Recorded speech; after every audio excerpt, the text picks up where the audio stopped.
우리 몸의 결장과 직장에 발생하는 암인 대장암. 주로 대장 내벽의 작은 혹인 선종에서 시작해 오랜 시간에 걸쳐 암으로 진행된다. 우리나라의 대장암 발병률은 서구화된 식습관 등으로 급격하게 늘고 있으며 2022년 기준 갑상선 암에 이어 남녀 모두에서 암 발생률 2위를 차지한다. 대장암은 대장에 생기는 모든 악성 종양을 총칭해서 하는 얘기입니다. 세포 성상에 따라서 신경내분비 종양이라든지 육종, 임푸종 같은 암들도 있지만 대장암의 대부분의 경우에는 대장의 선세포라는 곳에서 생기는 선암이 제일 많습니다. 이 대장암은 최근에 우리나라에서는 젊은 사람에서 발생하는 확률이 점점 높아지고 있습니다. 그래서 40세 이전의 대장암 환자가 전 세계에서 우리나라가 이제 1등을 하기 시작을 했고요. 점점 젊은 사람들에서 많이 발생하는 경향을 띠고 있습니다. 대장암은 조기에 발견할수록 완치율도 높아진다. 특히 대장 용종이 암으로 발전하기까지 5년에서 10년가량 소요되는 만큼 정기적인 검사를 통해 이를 제거하면 암 발생을 예방할 수 있다. 오늘 TV 주치에서는 소리 없이 찾아오는 대장암에 대해 자세히 알아본다.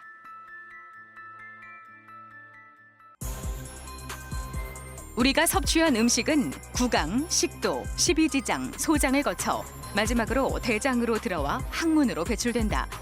대장의 기능은 대변을 만들고 항문으로 배출하는 역할을 하는데 대장의 위치에 따라 결장과 직장으로 구분하며 이곳에 생기는 악성 종양을 통틀어 대장암이라 한다. 최근 대장암은 50세 이하 젊은 층 사이에서 발병이 늘고 있다. 어디가 불편해서 오셨을까요? 특별히 아픈 증상은 없었고요.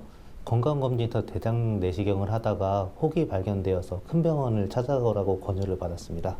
혹시 검진을 받으시기 전에 배가 많이 아프시거나 혈변을 보거나 혹은 설사를 하진 않으셨나요? 곰곰이 생각해 봤는데 특별한 증상은 없었습니다. 최근 들어서 요 근래 한 두세 달 동안에 체중이 줄거나 하진 않으셨나요?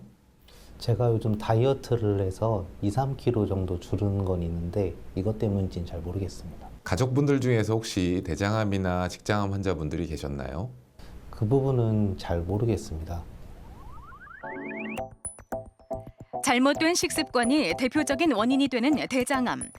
기름진 음식 위주의 서구화된 식습관이 지속되면 대장암이 발생할 가능성이 높아지며 유전적 요인 또한 대장암을 일으키는 원인 중 하나다. 또한 흡연과 비만, 운동 부족도 암의 발생 빈도를 높이는 것으로 알려져 있다. 건강검진상에서 우연히 발견된 대장암을 주소로 내원을 하셨고요. 수술 전 검사로 복부와 흉부 CT를 시행을 했고 다른 장기의 전이가 없었기 때문에 수술적 치료를 결정을 했습니다. 수술 방법은 개복은 거의 요즘에는 하지 않는 추세이기 때문에 복강경 수술이나 로보스 수술을 선택을 하실 수 있게끔 말씀을 드렸고요. 이 상황에 따라서 수술 날짜를 정하고 수술을 시행을 하기로 했습니다. 대장암은 대부분 대장 내시경을 통해 진단된다. 대장 내시경은 항문으로 내시경을 삽입해 대장 전체를 관찰하는 검사로 대장암은 물론 대장 용종을 발견할 수 있고 조직 검사와 용종 제거가 가능하다. 또한 대장암이 진단되면 진행 정도를 파악하기 위해 추가로 복부 CT나 골반 CT, 흉부 CT 검사 등을 시행할 수 있다. 어디가 불편해서 오셨을까요? 제가 원래 변비가 조금 있기는 한데요. 계속 화장실을 갔다 와도 또 화장실에 가고 싶고 또 화장실에 가고 싶고 이런 증상들이 계속 있어서 내원했습니다. 혹시 다른 증상으로 변에서 피가 나오거나 혹은 체중이 줄거나 변이 가늘어지진 않았나요? 변에서 피가 나오진 않고요. 변이 가늘어지기는 한 것 같습니다. 그리고 체중이 줄지는 않았어요. 이런 증상들이 있으실 때 가까운 병원에서 혹시 대장 내시경을 해보신 적이 있나요? 대장 내시경을 따로 해보진 않았습니다. 가족분들 중에서 혹시 대장암이나 직장암 환자분들이 있었나요? 할아버지가 대장암 환자셨습니다. 대장암은 뚜렷한 전조 증상이 없어 침묵의 암으로도 불린다. 암이 진행되면 대표적인 증상으로는 변이 가늘어지거나 변비, 혈변, 점액변 등이 나타날 수 있다. 또한 복통이나 복부 팽만감, 체중 감소, 피로감 등이 동반되기도 한다. 이 환자분은 수술 전 검사에서 거의 폐색을 유발하고 있는 진행성 직장암으로 진단이 되었습니다. 진행성 직장암인 경우에는 수술을 바로 시행을 하게 되는 경우에는 국소의 재발률이 높게 되고 수술의 사항이 어렵게 되는 경우가 많기 때문에 수술 전 항암 방사선 치료를 통해서 암의 크기를 줄이고 충분히 반응을 확인하고 난 후에 수술을 진행을 합니다.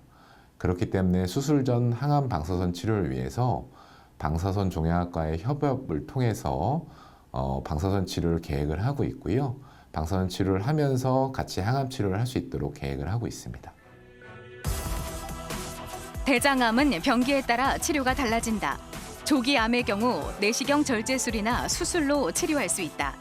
하지만 2기나 3기 환자에서는 수술 치료 이후 보조 항암 치료를 병행해야 재발률을 줄일 수 있다.